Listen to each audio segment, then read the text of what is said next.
Hey, it's math assessment today and teaching math next week, and I love math. I can't say it was always easy for me, but I was cursed with the gift of mental math, and I have one son that has the same curse, meaning we see numbers and can do all kinds of math in our head. Now, my other son, my younger one, not so much, struggles with math a little bit, and very interesting, the different perceptions. But you'll see as we go through this chapter on math, the importance of math and doing well early on. And that's, of course, a role you'll play as elementary teachers and special ed teachers.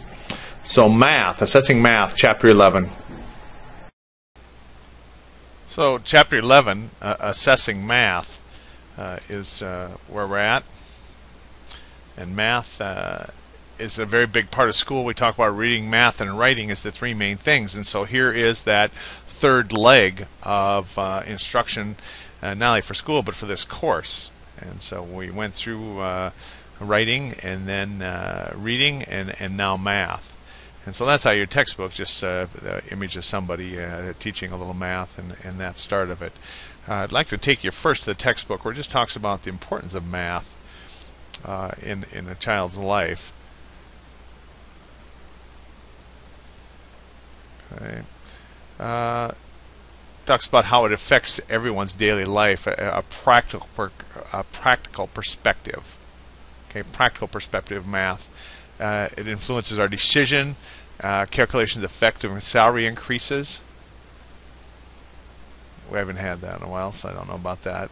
Okay, so interest rates, unit prices, things like that. Then there's a civic perspective. And this is Mercer and Mercer are kind of into some of these civil type things, so that's why you get those with them. Civic is how you figure out public policies, taxation, debt, health, crime, ecology, statistics. That's the civic perspective of being good at math, or I shouldn't say being good, understanding math.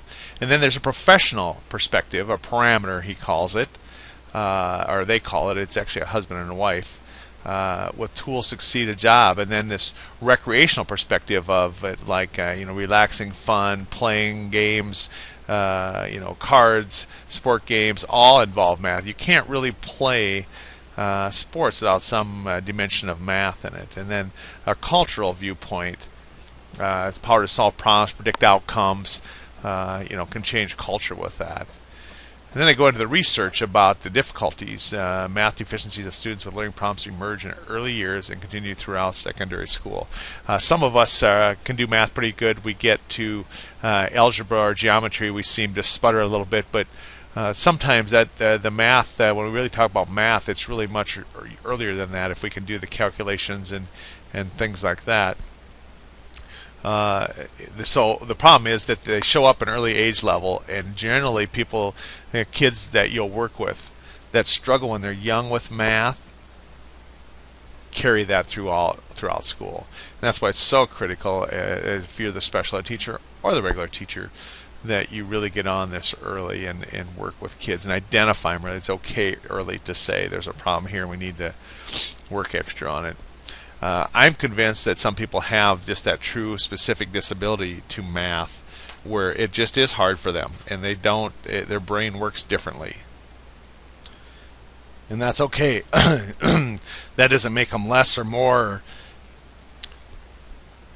That doesn't make them less or more or anything like that. It's just difference, and you have to recognize that they'll need more help. Some of the kids can't even sort objects or things like that. And so elementary years they have trouble with computing. In the middle school it's fractions, decimals, percentage, and then of course when they get to secondary it's more areas that are common to make errors than younger students and that. So this is a research statement here on this paragraph. The mathematical knowledge of students with learning problems progress about 1 year for every 2 years of school attendance. So that's just a given in our field, that if there's difficulty, by the time they're in 5th grade, they're operating about a 2nd grade in the middle of the year. In 10th grade, they're doing about 5th grade math. Yeah, that's scary stuff, but that's the reality. And this is why I implore you, just like we did with reading and writing, to get on this and really be diligent in working with kids in this area. And math scores of students with learning disabilities in the 12th grade usually hang about the 5th grade level. Isn't that scary? So they don't really get past that. Now, having said that, and we're feeling bad, you can function quite well in life with 5th grade math level. That means you can do computational things and stuff. What it also means is you didn't do any algebra or geometry. That really all went by you. Okay. So that goes on and it talks here about educational progress of things. Here's a set of researchers that report that the average scale scores on this math test are significantly lower for students with learning disabilities, like 21-point scale difference at 4th grade, 41 points difference at 8th grade, and again, they're just making the case of how they farther and farther behind. So most of the citation in this chapter came from the National Council of Teachers of Mathematics. It's a professional group that are math teachers, of course. And they establish these 6 principles of mathematical instructions that address the following themes: equity, curriculum, and I'm going to have you bring those in here on this first slide here. And I'm going to make that slide now for you, and I want you to talk about these 6 principles. And how I'll do that, I'm going to just jump here and I'm going to add a slide. And I'm going to put up here 6 principles, and you're going to bring those in.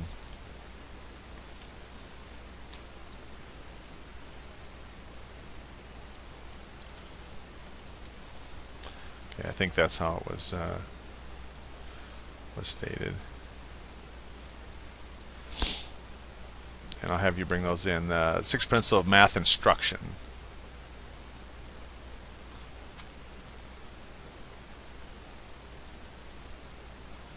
Okay, and you have that, and it's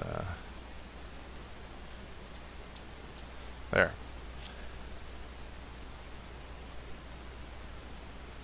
Okay, got that wrong again. All right.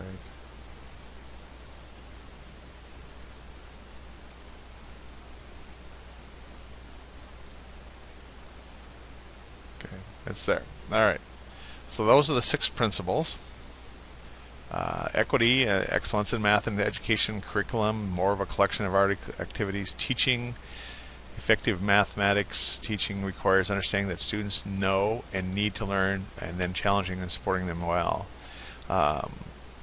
Learning students must be a mathematics understanding to build this knowledge. Assessment, support the learning, and technology. Isn't that an interesting piece here? Technology. Technology can play a huge role in math, of all the things you can do and all the things that are out on the web for technology. But it says here, technology is essential in teaching and learning mathematics. It influences the mathematics that is taught and enhances students' learning. So that's a very interesting piece, a big change in education. All right. Principles being applied to planning instruction. There are 5 content standards. Okay. 5 content standards: numbers and operations, algebra, geometry, measurement, and data analysis and probability. 5 standards. Okay, we have those here. Okay. There's, oh, that's what I got them wrong. Okay, and then there are 5 processes that highlight the standards of this. Okay, and here's the 5 processes: communication, connections, problem solving, reasoning, stuff like that.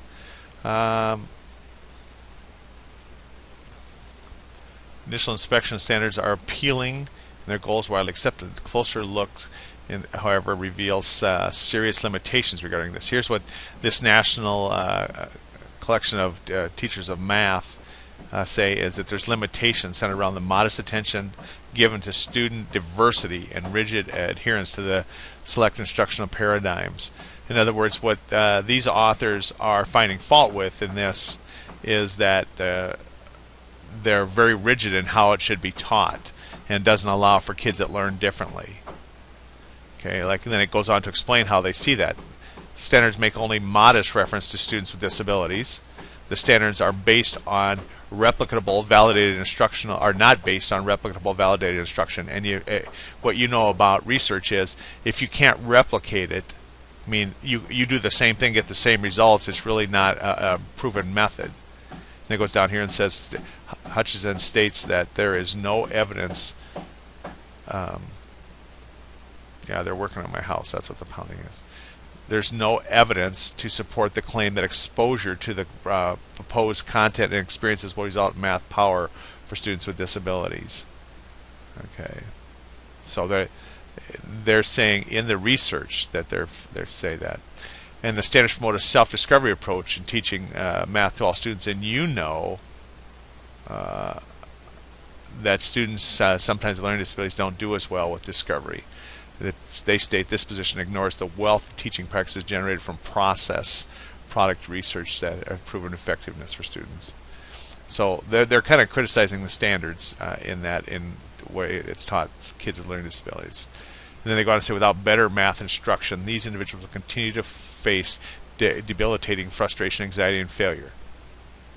Now, having said that, go back to what we talked about earlier, how they drop back so quickly. 1 year to 1 year of progress for every 2 years of school. And so they're saying we've got to find better and more effective ways to instruct. So go on to development of math skills. Math has a logical structure. I had a high school algebra teacher. One day I was fussing and crabbing and caring why we had to do this algebra. And what she said, I never forgot it, it seared into me and helped me change the way I felt about math. She said that algebra is to teach us to think logically. That if you're a logical thinker, you'll understand algebra, and if you're not, it'll help you get more in that way. Logical being that you keep things balanced. Whatever you do to one side, you do the other, and keep it balanced. And you have an order. Everything has an order in which you do it. And I thought about that day, and it even caused me to go on and take some higher level math in high school.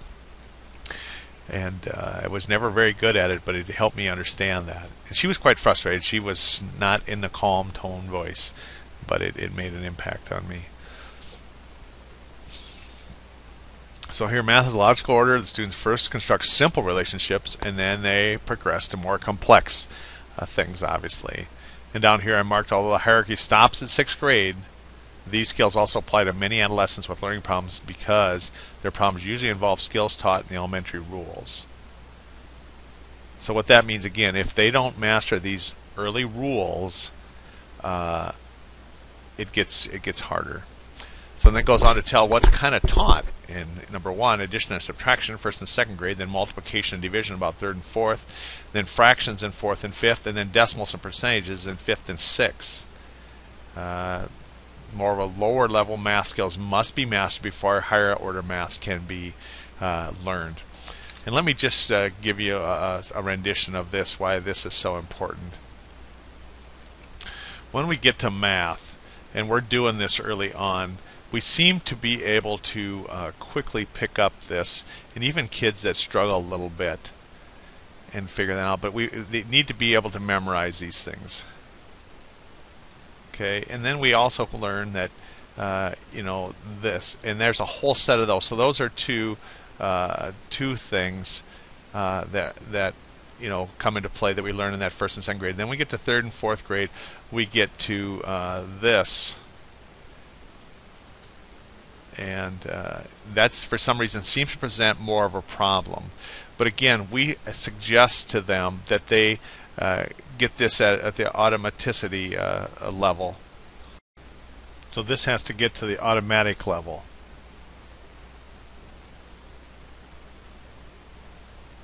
Called automaticity, that it's got to be automatic. So you can't, as you know, you can't figure these. You can't stop and be able to figure these out. You've got to see 4 times 4 and know it's 16 like you all can. If you can't do that, this here becomes a nightmare. You'll never recognize this. You'll never know this if you have not only memorized this, but at an automatic level. Okay, so this is where it comes to rub, because if when you first see kids referred is when they can't divide.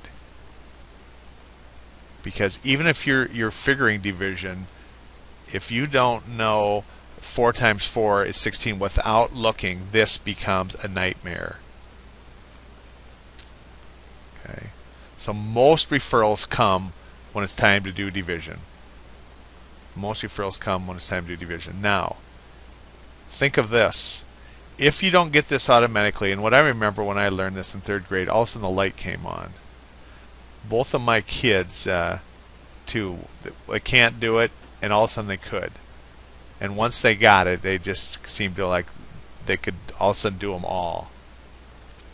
But if they master that, you can divide. And if you can't multiply, and then you can't divide, think of this. How are you going to know this?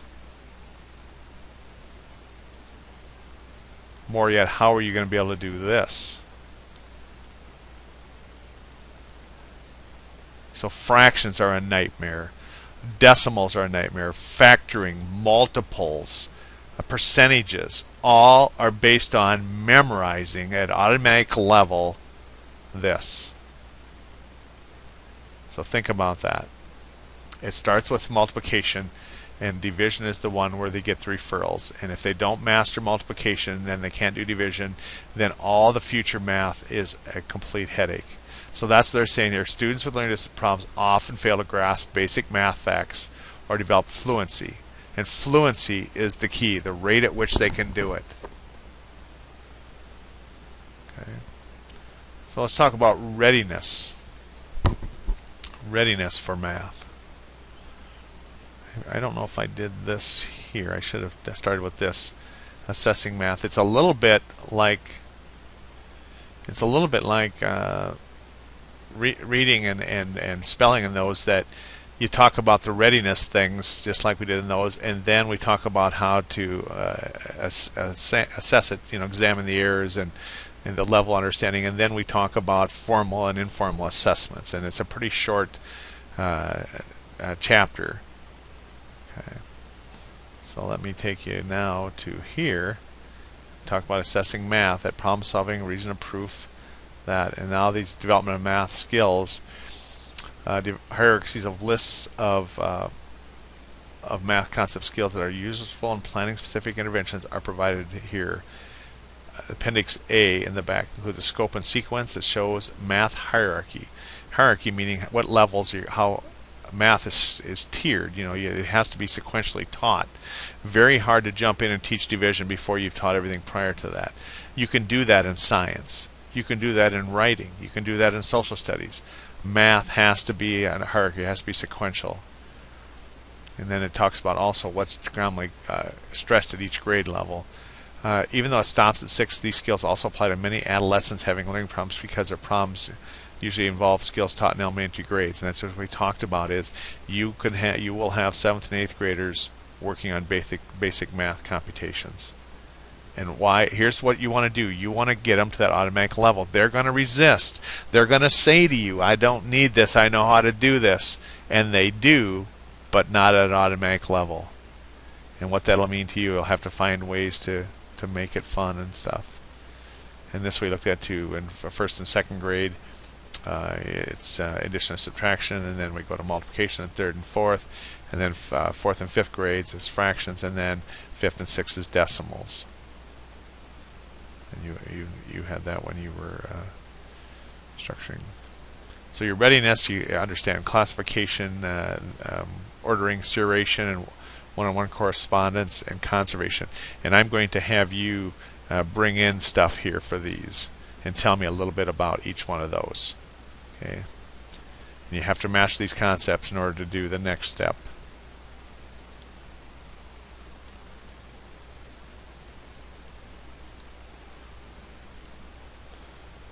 So here is that classifications, the readiness thing, classification, and this is, again, just summarize this. It involves the study of relationships, likeness and differences. That's what classification is. To be ready for math, they've got to understand the classification, the relationships, and then ordering, because ordering has to do with sequencing.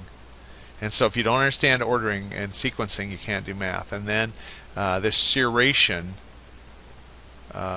is also ordering. It's a combination of seriation and ordering. However, it involves ordering items on the basis of change of properties such as length, size, and color. An example of seriation task would be arranging items of various lengths in an order from shortest to longest. That's what seriation is. It's each successive item being longer. Okay, ordering, classification, seriation, and then one-to-one correspondence, and that's quite simple. Just determining how many, that everything has a correspondence to it. Okay, so if they don't get that how to count one-to-one, so that's part of your readiness, is teaching that. Okay, and then this last one of conservation. Conservation is fundamental. Conservation means that the quantity of an object or the number remains the same regardless of spatial relations, meaning wherever you move them or lay them or anything, that same number is there. Conservation. All right. So bring that in. Several authorities consider an understanding of these concepts to be the prerequisite of formal math instruction. So what does that mean? This means this is preschool stuff that you're teaching. This is what you do in preschool. If they miss this, if they don't master this, when you get them in an early elementary, you may have to back up and reteach these concepts of classification, ordering, seriation, one-on-one correspondence, and conservation, and all that goes with that. Okay. So and then for more advanced math, you have to understand these axioms, basic axioms. Here's where I'm going to put this in here. I want you to come in here and tell me what an axiom is. Right here.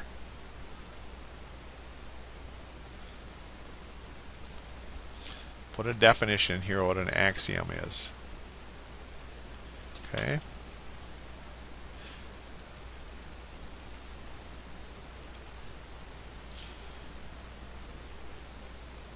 So the operations are well known: addition, subtraction, multiplication, division. But the axioms are less familiar, are especially important in teaching math. Okay. Skills of students of learning problems. Okay. So here's the different properties. And I want you to put an example of each of these properties in your notes, as well as on your wiki site. The properties of math, the axiom of math. Commutative property of addition, commutative property of multiplication, associative property of addition and multiplication, distributive of both, inverse of both. Here's why, and it's maybe my psychosis. I'm kind of, at times have blanks. I know all these, I just forget which one is called what. So one of the things commutative is they can be flipped either way. Associative, they cannot. Okay. Associative, they have to be in order. Okay, distributive and inverse. So put at least one or a series to remind yourself. Put it in your notes and a page on your wiki site describing these, so you have it. And that's a separate link off your wiki site. Okay.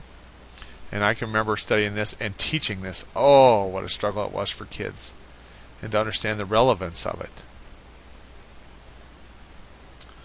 So let's move on then to assessment considerations. It's kind of an ebb and flow thing here. The primary goal of assessment at this level is to identify the student's overall strengths and weaknesses. Standardized scores frequently are used to identify math disabilities and qualify students for special education services. That's all they do, the standardized tests. You use that, a standardized test, to determine whether they're eligible as a learning disability in math, but not to determine what and how to teach. Okay. And here's kind of that sequence from general to specific problem solving and their attitude of math, kind of that sequence.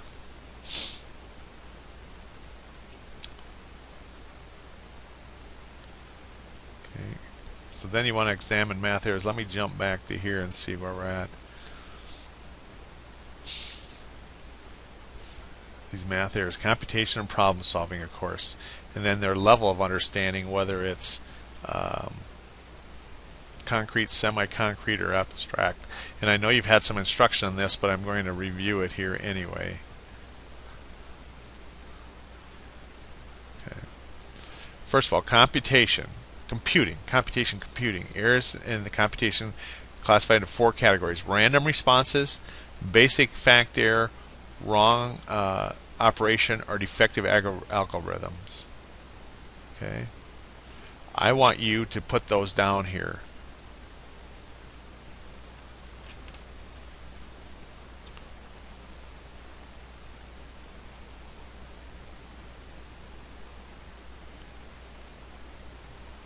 Bring those 4 type of errors into the computation. Okay.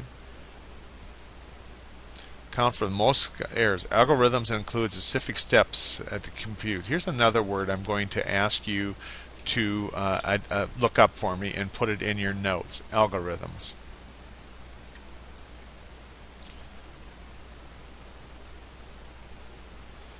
Look this up and put it in there.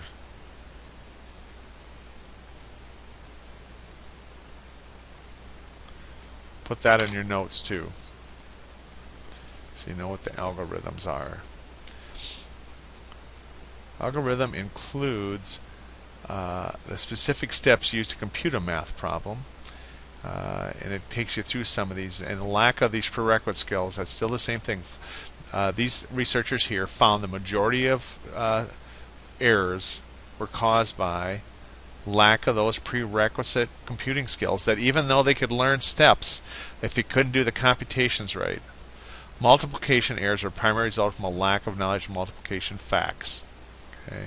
Division errors include many subtraction and multiplication errors. The most frequent error in division was failure to include the remainder in the quotient. Okay, and that's what this whole section is about, is what kind of errors are made. Here's some more things they found that involved programs primarily involve the confusion of their algorithms for addition and multiplication and in fact fractions.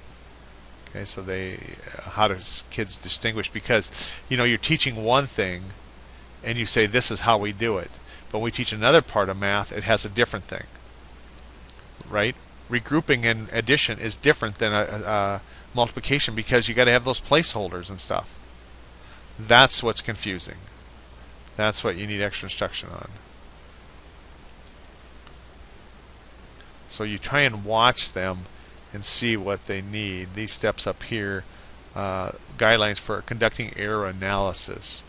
Select an assessment that provides opportunity for a variety of errors. Obviously encourage the student to attempt everything and show their work. And isn't that an interesting one? Seems like the more kids struggle, the less they want to show their work. And my oldest son has this too. He can get the answer, but sometimes it just seems so cumbersome to him. He's really struggled with that because he's got this mental math thing going of not wanting to show his work. He's had lots of times we got things marked wrong because he didn't show the work. Examples of meaningful errors. Number 4, try to gain insight into their process. That's what you want to do. Categorize errors, if you can, into what kind of errors there make, so you know what to teach. Note there they were displayed, or what's not displayed, what they're doing right. Then ask yourself, how did you arrive at this answer, or the student? Right. And once you found that, you know where to teach and what to do. So the importance of conducting a process assessment of how they're processing it, because often it'll give you insight how to help them. Having said that, they're not always really willing to walk that through to you, especially if they're a little insecure and unsure about share. Ginsburg down here notes that error patterns tend to fall into 3 categories: number facts, slips, and bugs. The number facts occur, of course, when the student has not mastered the basic facts. Hence our discussion before about that back here. Don't master this, the rest of the math is hard. Okay, number of facts. Slips consist of deficiencies in the execution of doing the procedures, and bugs are just procedural or systematic procedural errors. So that's what you're looking in process too. Is it a number of facts problem, a slips problem, or a bugs problem?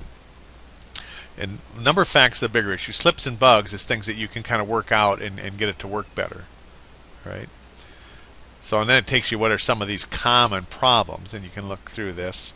And you can start to see how they regrouped wrong, stuff like that. And all this whole left column talks about what those errors are and how to recognize them.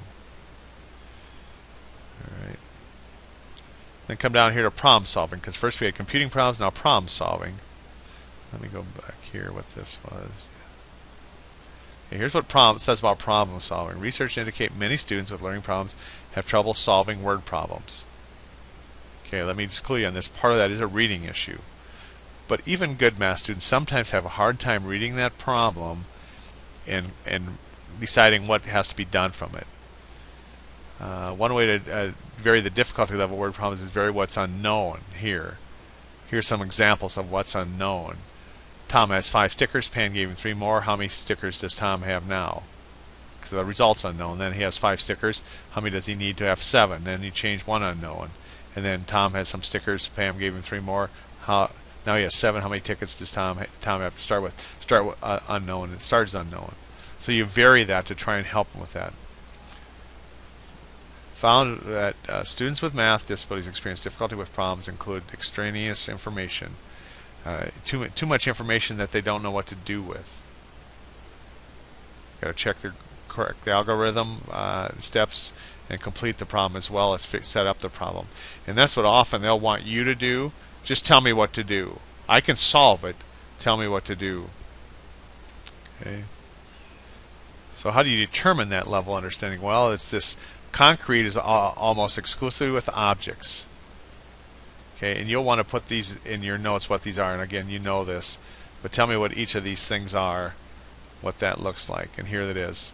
Concrete is dealing with objects, and then semi-concrete is illustrations where you have numbers and drawings into the semi-concrete. Use pictures, refers to using pictures of real objects type things. But that's what semi-concrete, drawing and numbers. And then we get to abstract is just numbers, numerical. And you need to, here's what semi-concrete looks like. And you need to go through this process for kids to get math. That's why in preschool we start counting things. Start counting things. You don't do numbers in preschool. You all have objects in their hands. Then in kindergarten we start to do the semi-concrete. And then we get to the abstract. Okay. And then determining the mastery learning. How much do they know? How good do they have to be? And most educators use percentage scores, like we were all trained. But many times that doesn't tell you mastery. For some students, percentage scores are not sufficient. Many students with learning problems produce accurate answers at a slow rate and use tedious procedure. And here we're going to talk about that automaticity again. How fast? Counting of fingers, drawing tallies, or such things, so they can figure it out. They can compute it. It's not at the automatic level. And to compute answers without understanding the math concept or operation. Rate is an excellent thing for mastery. About rate and how fast we can do it. And one of the things we can do is use probes. And you're familiar with probes. Involve probes, and they're all timed. 1-minute timings. In other words, how much faster? Because I say you give kids unlimited time, they can do all 60 on the probe perfectly. But you want to know how fast they can do it, and you want to track that. I want to track how quick they can do it. Over here is a probe. That's 2 over, I guess.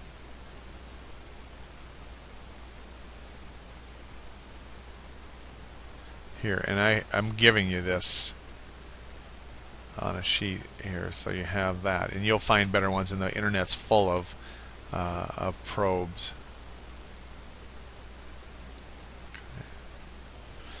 So probes.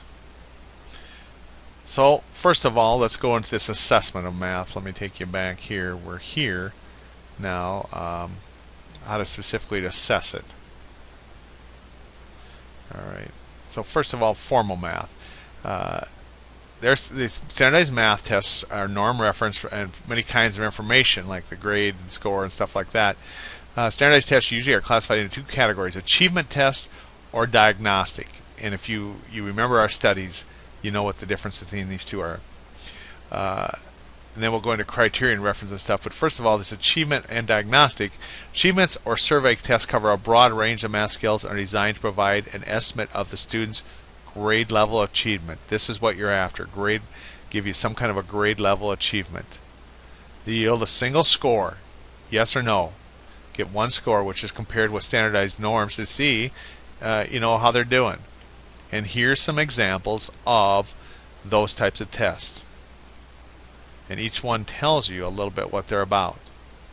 Often you want to know how to do these, but school districts adopt certain ones. It could be the KTEA. When I was teaching, we used the KTEA. We used the Woodcock-Johnson.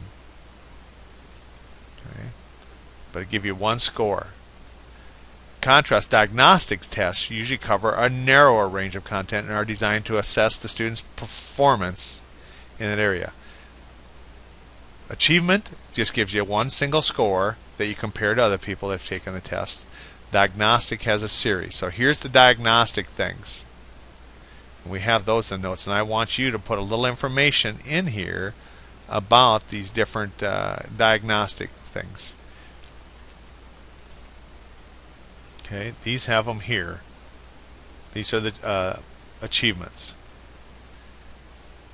There's the achievements right out of the book. Here, the diagnostic tests, say in contrast, achievement diagnostics usually cover a narrower range. They aim to determine students' strengths and weaknesses. No one diagnostic test assess all difficulties. Must decide and the purpose of the assessment. So here's those, and just put in one line each of what these are about, and they come from the textbook here. Okay. Diagnostic. And criterion reference. Let me back up here. Where did this come from? Oh, criterion's up here. Criterion reference test. Remember criteria test? What's an example of criteria test? Yes, the driver's test, where it's pass or fail. You don't get this score, you don't pass.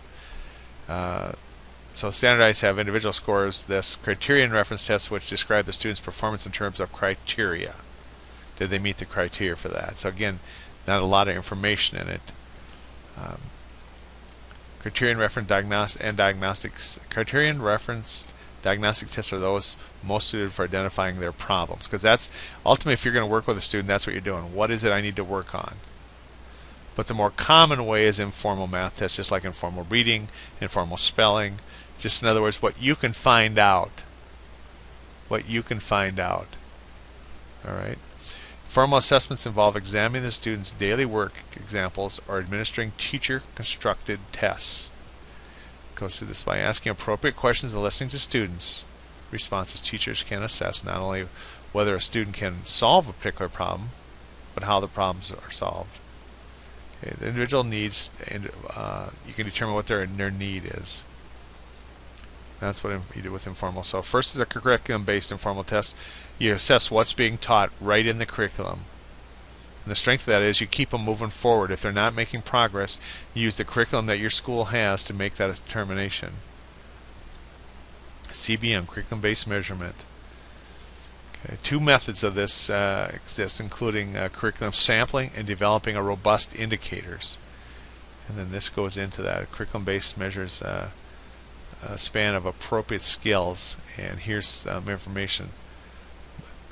You would give the class a survey test, a span of appropriate skills, and the results of the survey test, put it in a box plot, and develop a making and instructional decisions. Okay. 5 steps require developing and administering a survey test, and I want you to bring these 5 in. Identify a sequence of successive skills included in a school curriculum. So the thing here is sequence here. And then a span of math skills to be assessed. And then construct a select items of each skill within the range that you're teaching. Don't try and that's the whole thing, but a range in the curriculum, and then administer and score it, and then put the results in a box plot, and then plan your instruction from there. Okay, and this is just like that, a survey test, and I can say I got this for you. Okay. Just because I want you to have a reminder, then this came with it, and I actually found it on the internet, so you can put it in there. Then you analyze this, and then here it tells again what some of those levels are that should be done. Addition facts, at this from numbers of grade 2nd and 3rd. It has all these ranges, and I clip those too, and we'll give you those. Because again, I just want you to have some idea of what they should be able to do. If you're doing informal assessments, you got their student teaching, and the teacher says the student needs math and you're not sure where to start, you grab something like just some kind of an informal probe right out of their curriculum, following some of these rules about how to put it together, and then you quickly look at this about what levels they should know, and then you put together your instruction, and after you try and analyze errors and stuff. And that's what you want to do as a special ed teacher. Is you want to be able to grab a student at any time and place, do a quick assessment, and know where to start teaching. That's what special education is all about, is teach very specifically to the errors that they're making. All right. And here's a program that talks about how you can get to do it. But this talks about how to administer it also. Jumping by this here. Here's a little chart on the progress of it. So you can see the thing, okay, they're doing play skills in a probe. So they start out and they make the progress and they reach the goal. So then let's go work on this next skill, addition effects, 10 to 18. And you start roll, here's baseline. And when you reach that, then we'll start the next skill, subtraction facts. That's what that looks like. And I'd make this visible to kid. I'd keep it on the computer. I'd let them plot it. I'd involve them in this process of keeping track. Then teacher constructed tests are essential for this. To identify specific problem areas, the teacher may construct a survey test, which has several levels of difficulty. Select a hierarchy that includes content area to be assessed. Decide the span of skills that you're going to do. A little bit like the others. Construct the items and skill within the range selected, and score the test and interpret the results, and then start teaching. Yeah. Skillful and assessment and teaching can instruct other diagnostics tests to determine the student's understanding. Then again here, identify before or after numbers of 10, which are so just a simple teacher thing. You look at these little probes, aren't they simple? Just to check to know where to start teaching. See if they know what to do. And I clipped this for you. So you have that. Again, it's just telling you how to put together real simple things to assess so you know where to teach.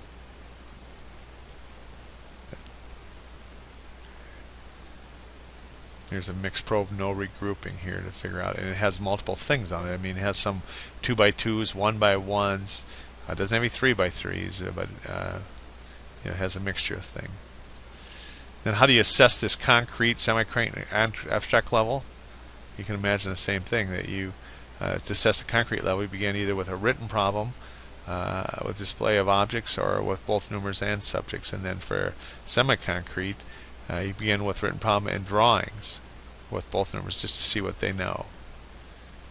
Okay, and then again it tells you how to develop that. All kinds of drawings here and illustrations.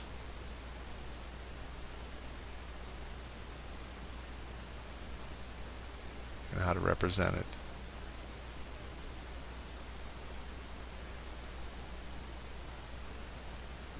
Keeps taking you through how you would assess this. And again, this is pretty young children or pretty low children that you're assessing where to teach in this area.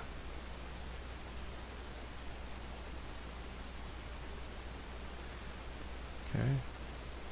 Here's a chart of their performance and basic concepts. Charts may be used to locate math facts that have not been memorized.